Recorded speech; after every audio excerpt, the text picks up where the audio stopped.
Hi, Learn 11 class. This is lecture 2 for learning preferences. In this lecture, we're going to go through slide 13 through 20. We are going to use your lecture notes that are posted for you on Canvas.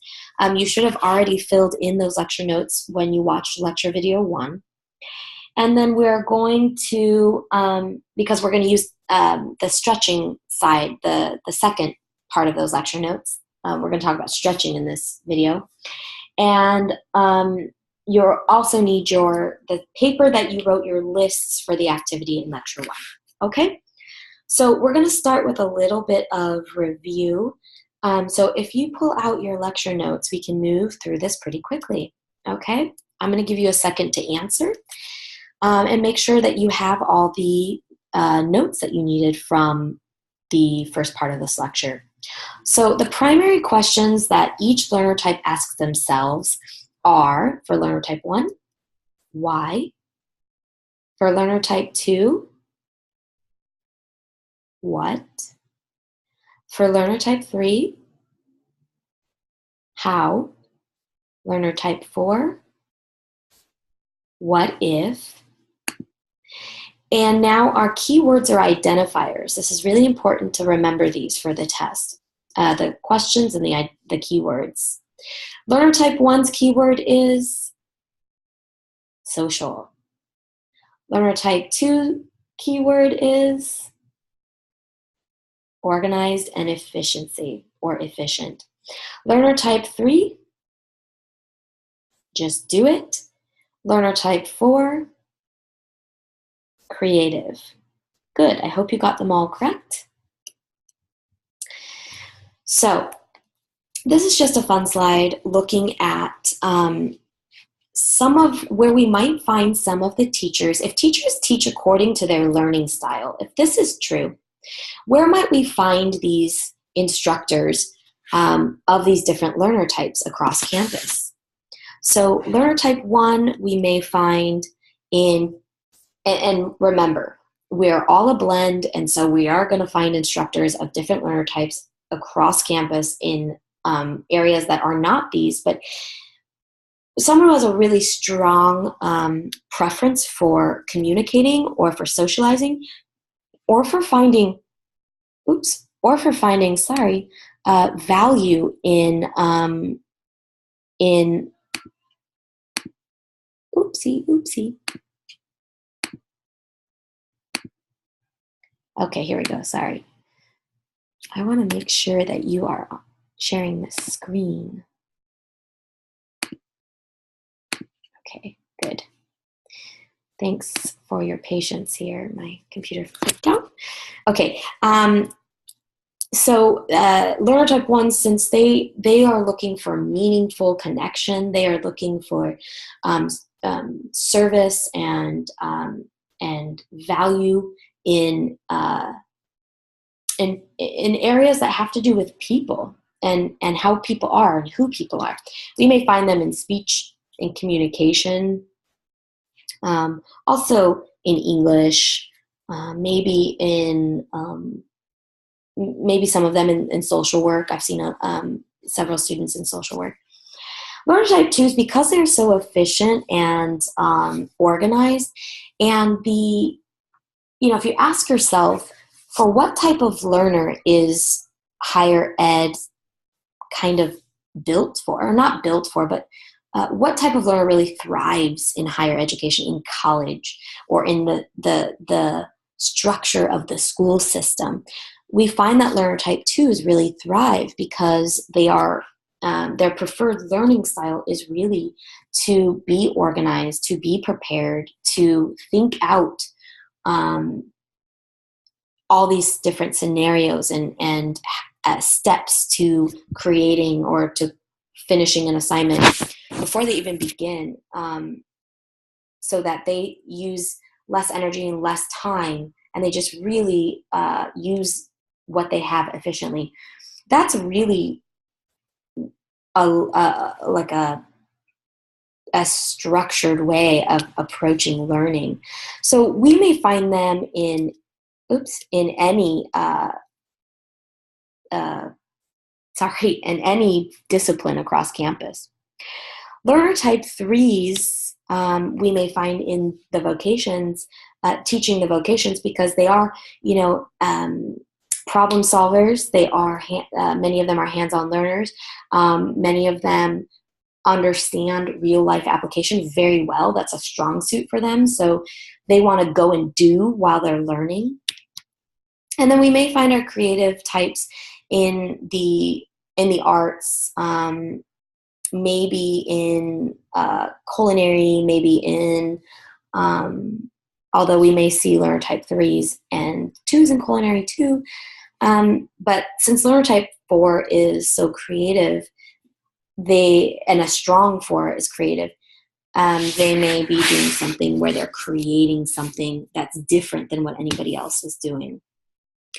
And so it's important to keep in mind that instructors will teach according to their learning style or their learning preference.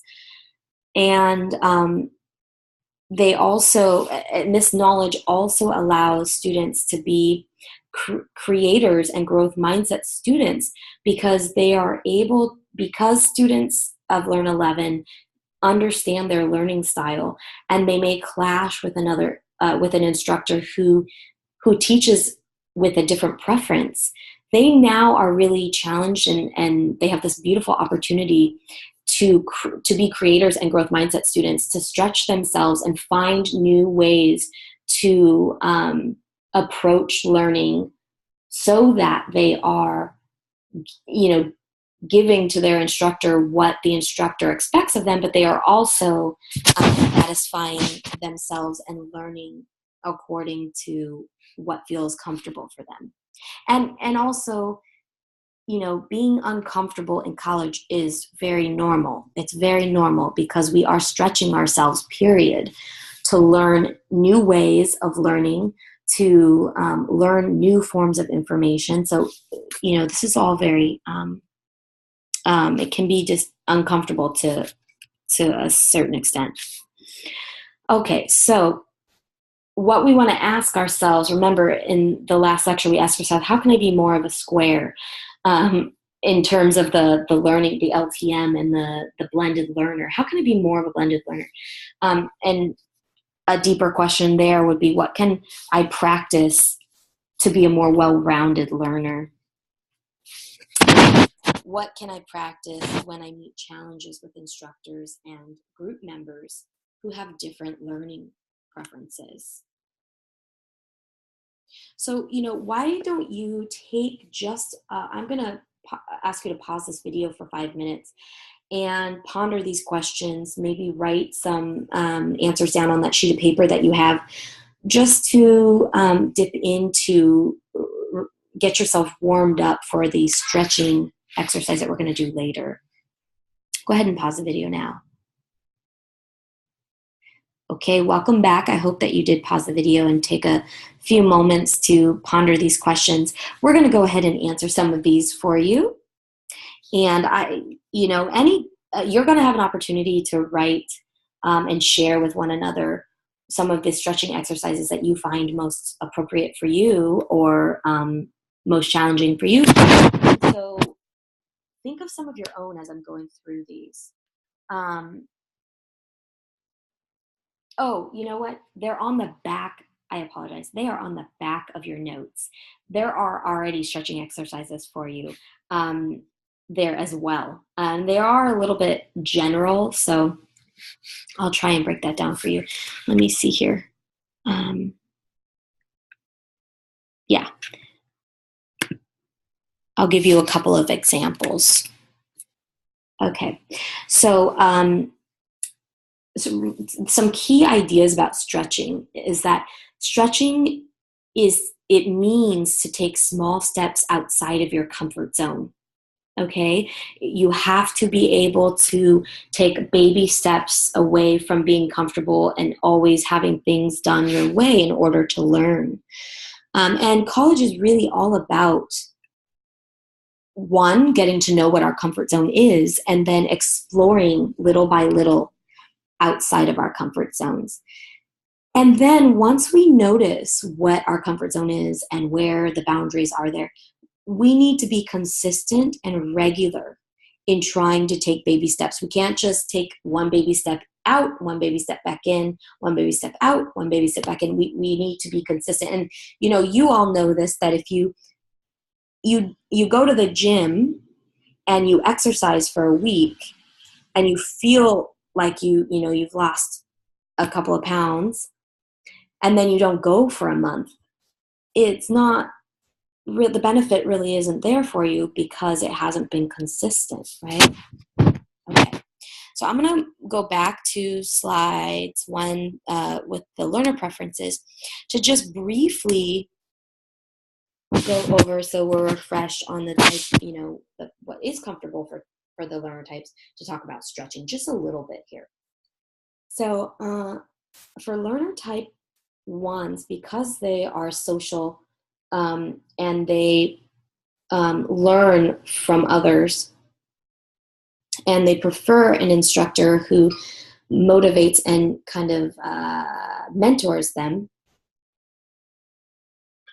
and they learn based off of experience and others' experience, I would say some of the things, a stretching exercise for learner type 1 might be to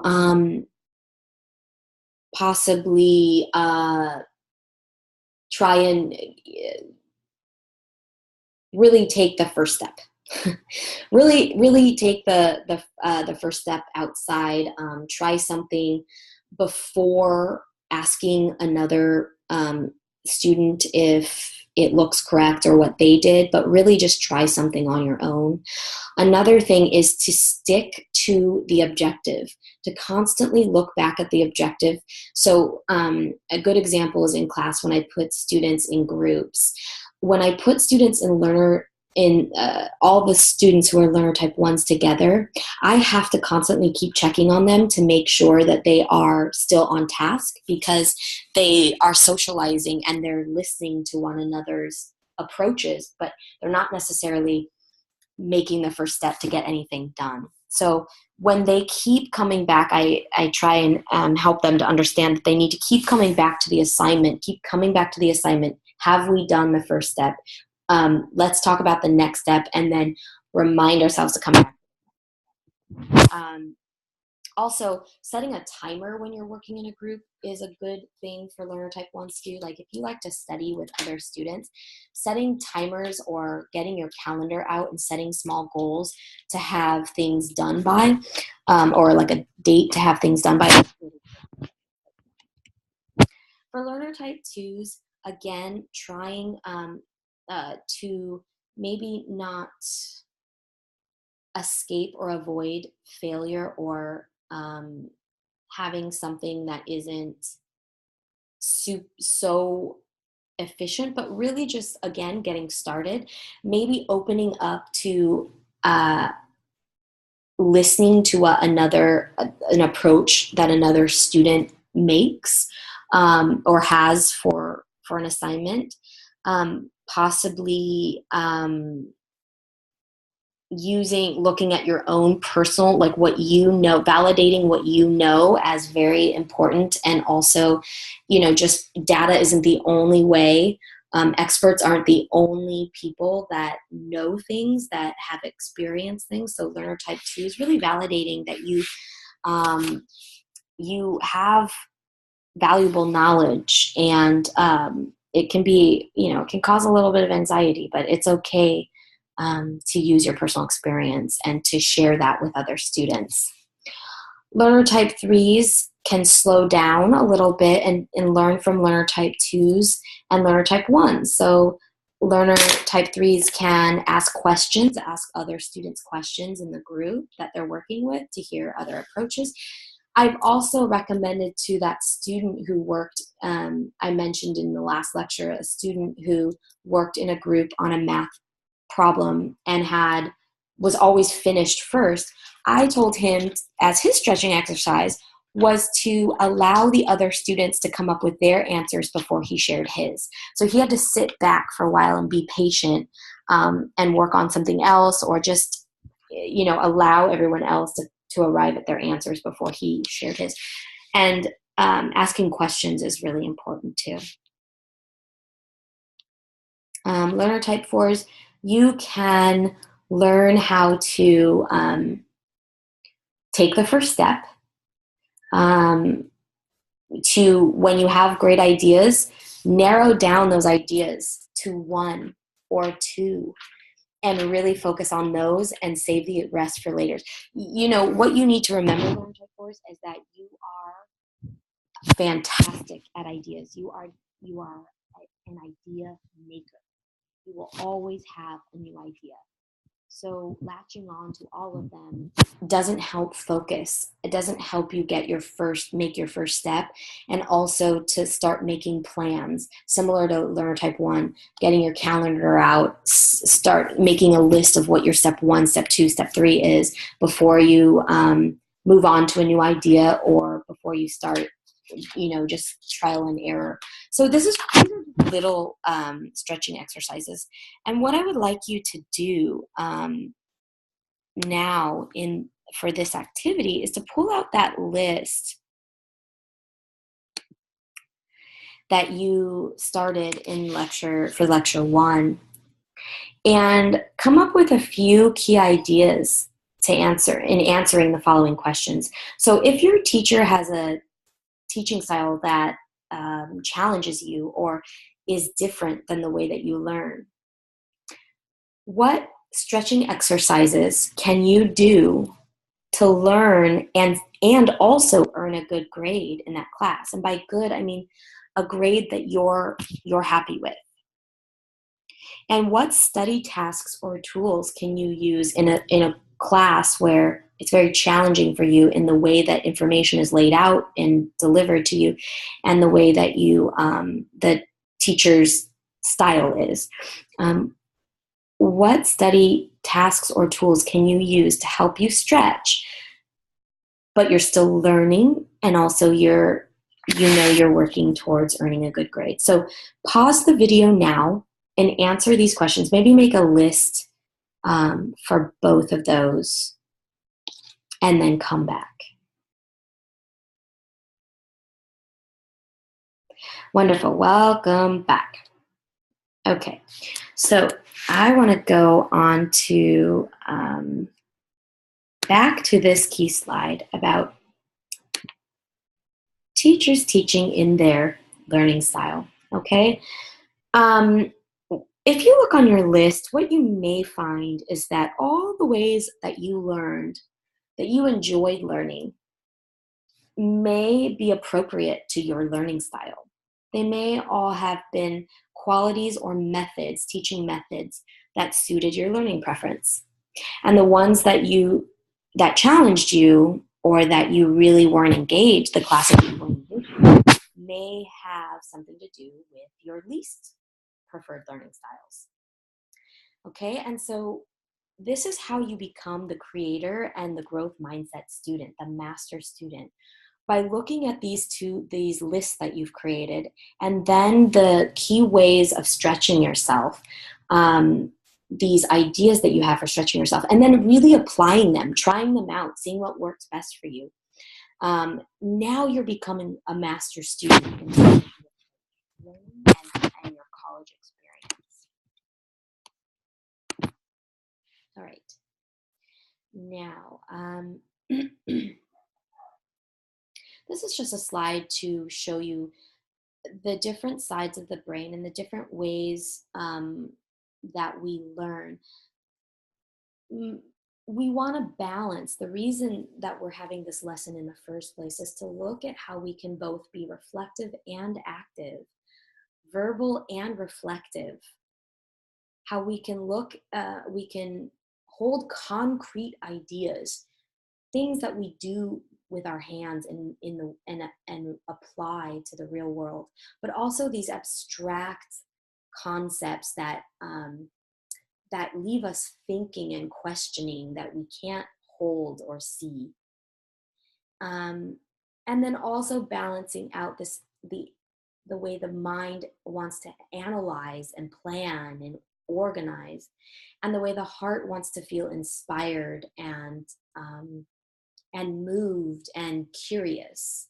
Okay, so we want to balance all of these kinds of qualities out for a really great learning experience in college. This slide is just to look at now the careers that are going in each of these quadrants are not limited to this learning preference. Okay, remember we are a blend, but these are just some ideas for possible career choices for students who have really strong learning preferences. So learner type 4s may be really drawn towards a career in the arts, even entrepreneurship, okay, because that takes a lot of creativity and to create something out of nothing. Learner type 1s may be drawn towards something like social work or journalism, where they're communicating to others about what's going on in the world. Therapy, where they're helping others through communication.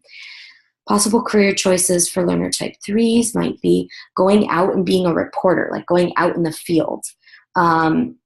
Maybe even a scientist, or working with like a soil scientist. A friend of mine is a soil scientist. Like she really she is a trial by error learner. She does move really quickly, and she likes to work with her hands and find solutions. She's also very creative. And learner type 2 may be drawn towards something like research in the medical field, or even electrical engineering, something that has a lot of information, but it's information that is laid out very organized and helps them to create something very organized out of that. So we're going to end lecture 2 here. Thank you for joining me, and I enjoyed that very much. I hope I didn't leave anything out. If I did, I will have to record again, and I will send an announcement. Enjoy your rest of your week after this, and let me know if you have any questions. I'm really looking forward to seeing what you write on the discussion board. Alrighty, take care. Bye-bye.